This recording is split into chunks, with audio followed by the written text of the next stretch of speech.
하루 계란 한 개가 당신을 살립니다. 단, 이 세 가지 모르면 독이 됩니다. 지난달 진료실에서 만난 75세 김동수 어르신 이야기를 들려드리겠습니다.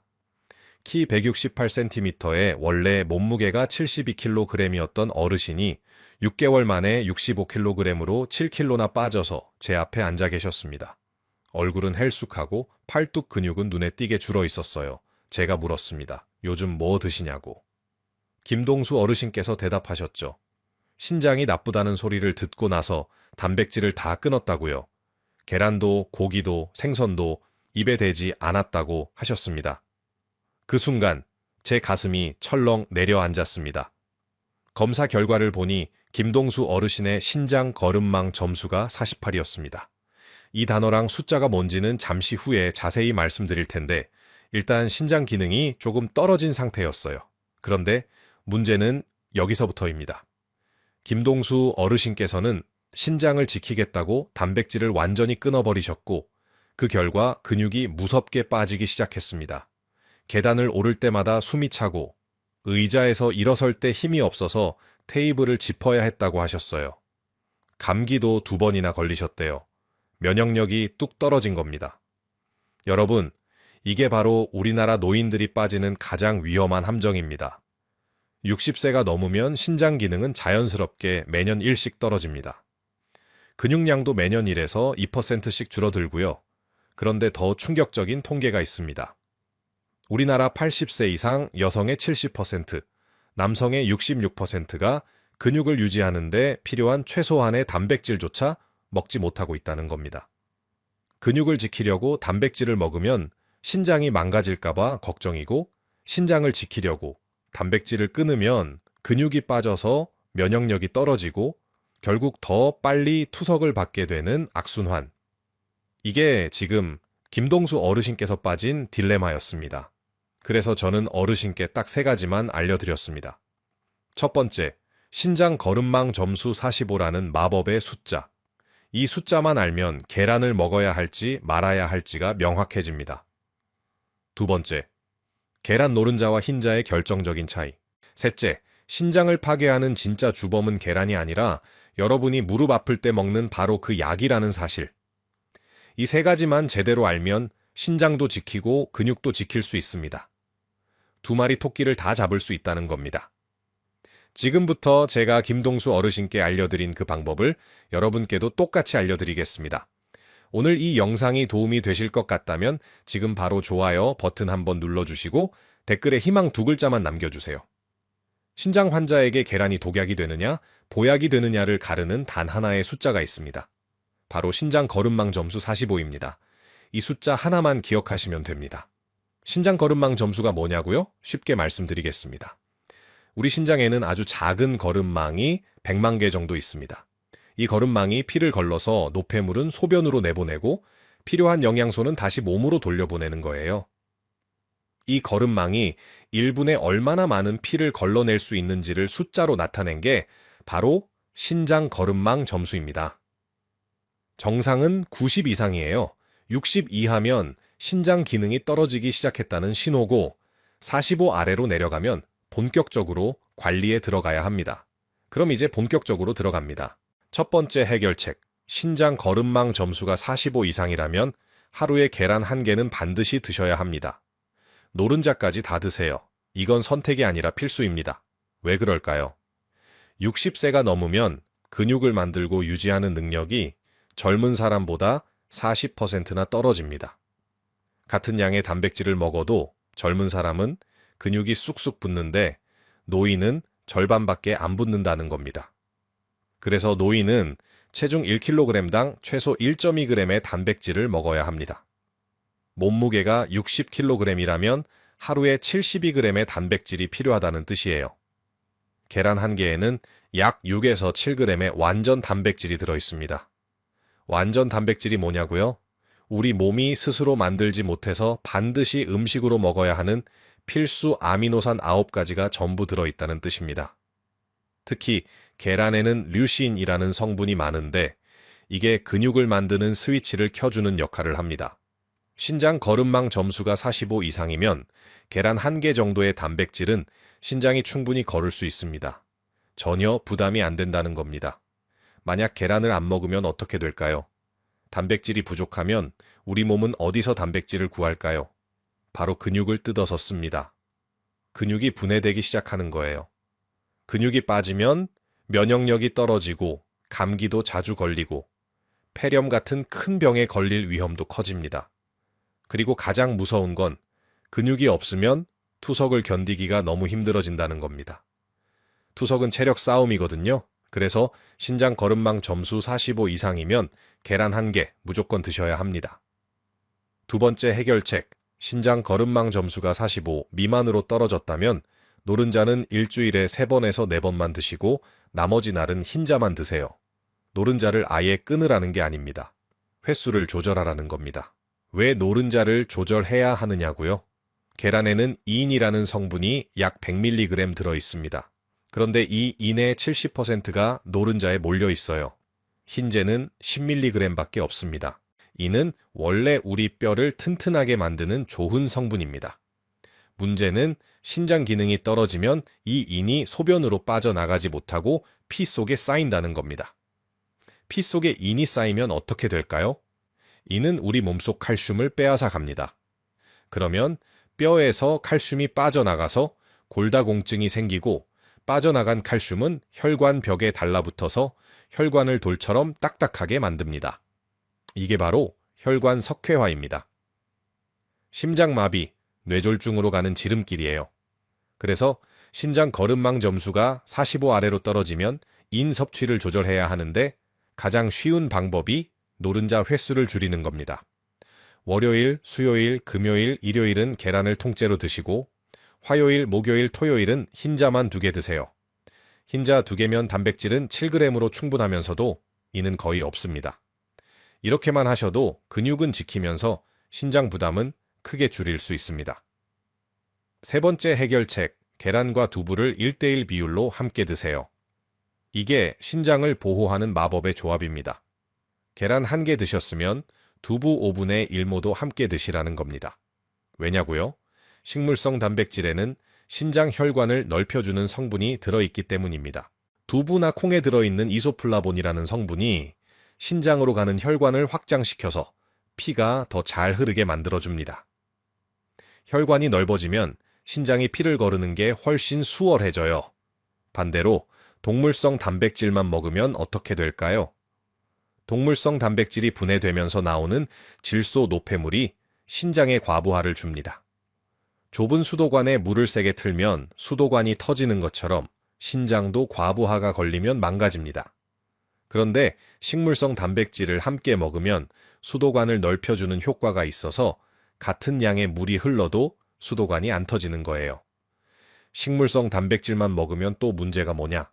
우리 몸이 스스로 못 만드는 필수 아미노산이 부족합니다. 그래서 반드시 동물성과 식물성을 1:1로 섞어 드셔야 합니다. 아침에 계란 1개 드셨으면 계란찜에 두부를 함께 넣으시거나 점심에 된장찌개 끓일 때 두부를 듬뿍 넣으시면 됩니다. 이 3가지만 기억하세요. 신장 거름망 점수 45 이상이면 계란 1개 통째로, 45 미만이면 노른자는 주 3회에서 4회, 그리고 계란과 두부를 1:1로. 주변에 신장이 안 좋으신 분, 근육이 빠지시는 어르신이 계시다면 이 영상을 꼭 공유해 주세요. 당신의 공유 한 번이 누군가의 건강을 살릴 수 있습니다. 이제는 어떻게 먹을지를 알려드리겠습니다. 같은 계란이라도 어떻게 조리하느냐에 따라 신장 부담이 완전히 달라집니다. 그리고 마지막에는 신장을 파괴하는 진짜 주범, 여러분이 절대 몰랐을 그 정체를 폭로하겠습니다. 네 번째 해결책, 신장 환자에게 최고의 조리법은 반숙 삶은 계란과 계란찜입니다. 완숙도 아니고 프라이도 아니고 반숙입니다. 왜 반숙이 최고냐고요? 계란은 익히는 정도에 따라 우리 몸이 소화하고 흡수하는 비율이 완전히 달라집니다. 반숙으로 익힌 계란은 우리 몸이 90% 이상 흡수합니다. 특히 노인분들은 소화 기능이 젊은 사람보다 떨어지기 때문에 반숙이 딱 좋습니다. 그럼 완숙은 왜 안 되느냐? 완숙으로 딱딱하게 익히면 단백질 구조가 너무 단단해져서 소화하는데 시간이 오래 걸립니다. 위장에 부담을 주고 특히 노른자가 퍽퍽해져서 목에 걸리기도 하죠. 날계란은 또 어떻고요? 날계란 흰재는 비오틴이라는 비타민 흡수를 방해하는 성분이 있어서 장기간 먹으면 영양 부족이 올 수 있습니다. 계란 프라이는 어떻습니까? 기름에 튀기거나 높은 온도로 오래 익히면 단백질과 단기 만나서 눌어붙은 찌꺼기가 생깁니다. 프라이팬 바닥에 눌러붙는 갈색 딱지 같은 거 있잖아요. 바로 그겁니다. 이게 우리 몸속에 들어가면 신장세포를 공격해서 신장 손상을 가속화시킵니다. 그래서 가장 좋은 방법은 물에 6분에서 7분 정도 삶아서 노른자가 반쯤 익은 상태로 드시거나 계란찜을 만들어 드시는 겁니다. 계란찜은 수증기로 부드럽게 익히기 때문에 소화도 잘 되고 목 넘김도 편합니다. 기름 없이 만들 수 있으니까 신장에도 부담이 적고요. 5번째 해결책. 계란을 드시기 전에 반드시 채소를 먼저 드세요. 이게 바로 인 흡수를 늦추는 거꾸로 식사법입니다. 왜 채소를 먼저 먹어야 하느냐고요? 채소에 들어있는 식이섬유가 우리 장 내벽에 얇은 보호막을 만들어줍니다. 이 보호막이 계란 속에 들어있는 인이 장에서 흡수되는 속도를 늦춰주는 거예요. 마치 도로에 과속방지턱을 설치하는 것과 같습니다. 차가 천천히 가게 만드는 거죠. 인이 천천히 흡수되면 뭐가 좋으냐? 신장이 한꺼번에 많은 양의 인을 처리하지 않아도 됩니다. 조금씩 나눠서 처리할 수 있으니까 부담이 훨씬 줄어드는 겁니다. 특히 칼륨이 적게 들어있는 양배추, 가지, 오이, 당근 같은 채소가 좋습니다. 아침에 계란 드시기 전에 양배추 샐러드 한 접시, 점심 전에 오이 무침 한 접시면 충분합니다. 6번째 해결책, 계란과 절대 함께 먹지 말아야 할 음식 2가지를 알려드립니다. 첫째는 시금치, 둘째는 커피와 녹차입니다. 시금치는 왜 안 되느냐? 시금치에는 옥살레이트라는 성분이 아주 많습니다. 이게 계란 속 칼슘이랑 철분이랑 만나면 뭉쳐버려요. 그러면 우리 몸이 칼슘과 철분을 흡수하지 못합니다. 게다가 이렇게 뭉친 덩어리가 신장에 가면 신장 결석을 만들 위험도 있습니다. 그래서 계란 먹을 때는 시금치 대신 양배추나 브로콜리를 드세요. 커피와 녹차는 왜 안 되냐고요? 커피와 녹차에 들어있는 탄닌 성분이 계란의 철분 흡수를 방해합니다. 특히 노인분들은 빈혈이 쉽게 오기 때문에 철분 흡수가 중요한데 계란 먹고 바로 커피 마시면 철분을 거의 못 흡수합니다. 계란 드시고 최소 2시간은 지난 후에 커피나 녹차를 드세요. 자, 이제 가장 중요한 7번째 해결책입니다. 신장을 파괴하는 진짜 주범은 계란이 아닙니다. 바로 여러분이 무릎 아프다고 허리 아프다고 먹는 소염 진통제입니다. 여러분, 혹시 이부프로펜 드세요? 약국에서 쉽게 살 수 있는 그 소염 진통제 말입니다. 이게 신장을 파괴하는 숨은 주범입니다. 왜 그럴까요? 소염 진통제는 신장으로 가는 혈관을 꽉 조이는 작용을 합니다. 혈관이 조여지면 신장으로 가는 피가 줄어들고 피가 줄어들면 신장이 산소를 못 받아서 서서히 죽어갑니다. 이게 급성신손상이에요. 특히 60세 이상 노인이 소염 진통제를 하루에 3번씩 일주일만 먹어도 신장 기능이 뚝 떨어질 수 있습니다. 신장 거름망 점수가 60에서 50으로 떨어지는 분들도 많습니다. 그런데 문제는 여러분이 이걸 모르고 계속 드신다는 겁니다. 무릎 아프면 먹고 허리 아프면 먹고 두통 있으면 또 먹고 그럼 아플 때는 어떻게 하느냐고요? 타이레놀, 정확히는 아세트아미노펜 성분으로 된 진통제를 드세요. 이건 신장으로 가는 혈관을 조이지 않습니다. 간에서 분해되기 때문에 신장에는 훨씬 안전합니다. 단 간이 안 좋으신 분은 의사와 상담하셔야 합니다. 마지막으로 하나만 더 말씀드리겠습니다. 근육이 없는 노인분들은 신장 검사 결과를 조심해서 봐야 합니다. 왜냐하면 신장 기능을 측정하는 크레아티닌이라는 수치가 근육에서 나오는 물질이거든요. 근육이 없으면 이 수치가 낮게 나와서 신장이 멀쩡한 것처럼 보입니다. 실제로는 신장이 나쁜데도 말이죠. 그래서 근육이 많이 빠지신 분들은 시스타틴C라는 다른 검사를 추가로 받으셔야 합니다.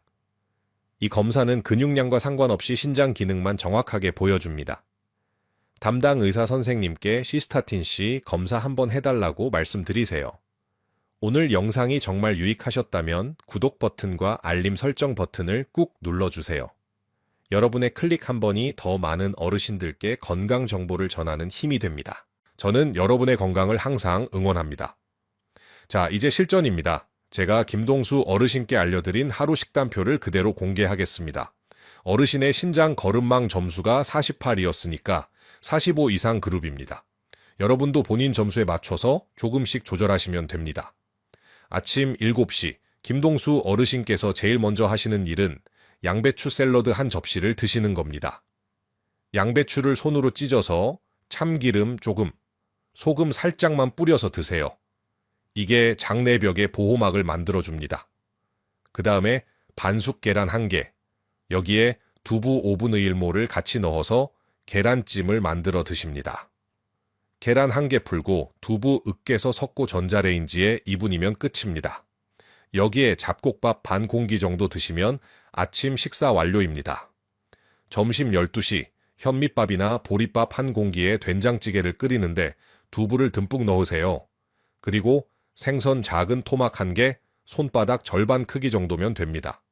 고등어, 갈치조기 다 좋습니다. 여기에 채소 반찬 2가지 정도 곁들이시면 됩니다. 김치는 짜니까 한 젓가락만 드세요. 국물은 절대 다 마시지 마시고 건더기 위주로 드세요. 저녁 6시, 저녁은 채소 볶음을 먼저 드십니다. 양배추, 당근, 피망 이런 거 넣고 살짝 볶아서 한 접시 먼저 드세요. 그 다음 닭가슴살 손바닥 절반 크기, 아니면 돼지고기, 뒷다리살 손바닥 절반 크기 구워서 드시고요. 밥은 잡곡밥 한 공기 드시면 됩니다. 저녁에는 계란 대신 고기나 생선으로 단백질을 채우는 거예요. 간식은 어떻게 하느냐? 오후 3시쯤 출출하시면 두유 한 팩 드세요. 시판 두유 말고 두부를 믹서에 갈아서 만든 두유가 더 좋습니다. 두부 4분의 1모에 물 1컵 넣고 갈면 됩니다. 여기에 꿀 살짝 넣으시면 고소하고 맛있습니다. 우유는 인이 많으니까 되도록 두유로 바꾸세요. 그런데 김동수 어르신께서 제게 물어보셨어요. 무릎이 아플 때는 어떻게 하느냐고요? 저는 단호하게 말씀드렸습니다. 이부프로펜, 나프록센 이런 소염 진통제는 절대 드시지 말라고요. 대신 타이레놀 같은 아세트아미노펜 성분 진통제를 드시라고 했습니다. 그리고 무릎 찜질을 하시고 무릎에 물이 안 가는 가벼운 스쿼트 운동을 하루 10개씩만 하시라고 했습니다. 자, 이제 여러분이 가장 궁금해하실 질문 3가지에 답변 드리겠습니다. 첫 번째 질문, 계란을 매일 먹어도 콜레스테롤 괜찮습니까? 걱정 마십시오. 노른자에 콜레스테롤이 들어있는 건 맞습니다. 계란 1개에 약 200mg 정도 들어있어요. 그런데 노른자에는 레시틴이라는 성분도 같이 들어있습니다. 이 레시틴이 콜레스테롤이 우리 몸에 흡수되는 걸 막아주는 역할을 합니다. 그래서 하루 1개 정도는 전혀 문제 없습니다. 단 여러분이 이미 고지혈증이 있거나 심장병이 있으시다면 일주일에 4개에서 5개 정도로 줄이시는 게 좋습니다. 그리고 전체 식단을 봐야 합니다. 계란 외에 삼겹살, 갈비, 튀김 이런 기름진 음식을 많이 드시면 안 되겠죠. 계란 1개 드시는 대신 다른 기름진 음식은 줄이시면 됩니다. 두 번째 질문, 신장이 나쁘면 소변에 거품이 나는 게 맞습니까? 네, 맞습니다. 그런데 모든 거품이 다 위험한 건 아닙니다. 소변을 쌀 때 높은 곳에서 떨어지면 거품이 생기는 건 당연합니다. 중요한 건 거품이 얼마나 오래 남아있느냐입니다. 5분이 지나도 거품이 사라지지 않고 그대로 떠 있으면 단백뇨를 의심해야 합니다. 단백뇨는 신장 거름망이 망가져서 단백질이 소변으로 새어나가는 겁니다. 그리고 또 하나 체크할 게 있습니다. 아침에 일어났을 때 눈 주위가 붓습니까? 특히 아래 눈꺼풀이 퉁퉁 붓는다면 이건 신장성 부종입니다. 신장이 수분을 제대로 못 빼내서 얼굴에 물이 고이는 거예요. 반대로 저녁에 다리와 발목이 심하게 붓고 누우면 숨이 차다? 이건 심장성 부종입니다. 심장이 피를 제대로 못 펌프질해서 다리에 물이 고이는 거예요. 소변 거품이 5분 이상 남아있고 아침에 눈이 자주 붓는다면 바로 병원 가서 소변 검사 받으세요. 세 번째 질문, 계란 알레르기가 있으면 어떻게 합니까? 계란 알레르기가 있으시면 억지로 드시면 안 됩니다. 대신 두부로 대체하시면 됩니다. 두부 4분의 1모에 단백질이 약 7g 들어있습니다. 계란 1개랑 비슷한 양이에요. 여기에 닭가슴살 50g을 추가로 드시면 동물성 단백질도 보충할 수 있습니다. 단, 식물성 단백질만 드시면 필수 아미노산이 부족할 수 있으니까 식물성 단백질 비중을 60%까지 높이시되 필수 아미노산 보충제를 따로 드시는 걸 권장합니다. 약국에서 BCAA 보충제라고 하면 알아듣습니다. 담당 의사 선생님과 상의하세요. 김동수 어르신께서는 이렇게 3개월을 실천하셨습니다. 매일 아침 양배추 샐러드 먼저, 계란과 두부 함께, 저녁은 채소 먼저 고기 나중에, 소염 진통제 끊고 타이레놀로 바꾸고, 그 결과가 어땠는지는 바로 말씀드리겠습니다. 그 전에 오늘부터 실천하실 예정이시라면 댓글에 실천 2글자 남겨주세요. 그리고 댓글로 서로 응원하고 격려해 주시면 더 큰 힘이 됩니다. 우리 함께 건강 지켜요. 3개월 후 김동수 어르신을 다시 만났습니다. 진료실 문을 열고 들어오시는 모습을 보는 순간 저는 깜짝 놀랐습니다. 얼굴에 혈색이 돌고 걸음걸이가 훨씬 가벼워 보였거든요. 체중을 재보니 65kg에서 69kg으로 4kg나 늘었습니다. 팔뚝을 만져보니 근육이 확실히 붙어 있었어요. 검사 결과는 더 놀라웠습니다. 신장 거름망 점수가 48에서 52로 올라갔습니다. 오히려 좋아진 겁니다. 근력 검사 결과도 3개월 전보다 30%나 향상됐어요. 김동수 어르신께서 제 손을 꼭 잡으시면서 하신 말씀이 아직도 귀에 생생합니다. 계란이 이렇게 고마운 음식인 줄 몰랐다고요. 신장 때문에 계란을 끊었을 때는 매일매일이 지옥이었대요. 힘도 없고 밥맛도 없고 계단 오르기도 힘들어서 집에만 박혀 지냈다고 하셨습니다. 그런데 제가 알려드린 대로 신장 거름망 점수 45만 체크하고 계란과 두부를 함께 먹고 채소를 먼저 먹으니까 몸이 완전히 달라졌다고 하셨어요. 지금은 아파트 계단도 거뜬하고 손주들이랑 공원에서 뛰어놀 수도 있다고 좋아하셨습니다. 김동수 어르신께서 마지막에 이렇게 말씀하셨어요. 신장이 나쁘다고 해서 인생을 포기할 필요는 없더라고요. 제대로만 알면 신장도 지키고 건강도 지킬 수 있다는 걸 이제 알겠다고 하셨습니다. 여러분, 신장을 지키는 것과 근육을 지키는 것 둘 다 포기할 필요 없습니다. 많은 분들이 신장이 나쁘다는 소리를 들으면 단백질을 싹 끊어버립니다. 계란도 고기도 생선도 입에 대지 않아요. 그러면 어떻게 됩니까? 근육이 빠지고 면역력이 떨어지고 결국 더 빨리 투석을 받게 됩니다. 이건 신장을 지키는 게 아니라 스스로를 병들게 만드는 겁니다. 오늘 제가 알려드린 신장 거름망 점수 45라는 기준점, 계란 노른자와 흰자의 차이, 동물성과 식물성 단백질 1:1 비율, 이것만 제대로 지키시면 2마리 토끼를 다 잡으실 수 있습니다. 김동수 어르신께서 해내셨습니다. 여러분도 충분히 하실 수 있습니다. 그리고 한 가지만 더 부탁드리겠습니다. 여러분 주변에 신장이 안 좋으신 분, 근육이 빠지시는 어르신이 계시면 이 영상을 꼭 공유해 주세요. 당신의 공유 한 번이 누군가의 건강을, 누군가의 인생을 바꿀 수 있습니다. 김동수 어르신처럼 말이죠. 건강하고 활기찬 노년을 위해 오늘부터 함께 실천해 보시죠. 계란 하나, 두부 한 모, 그리고 채소 한 접시. 이것만 있으면 됩니다. 저는 여러분의 건강을 항상 응원합니다. 오늘도 건강하세요. 감사합니다.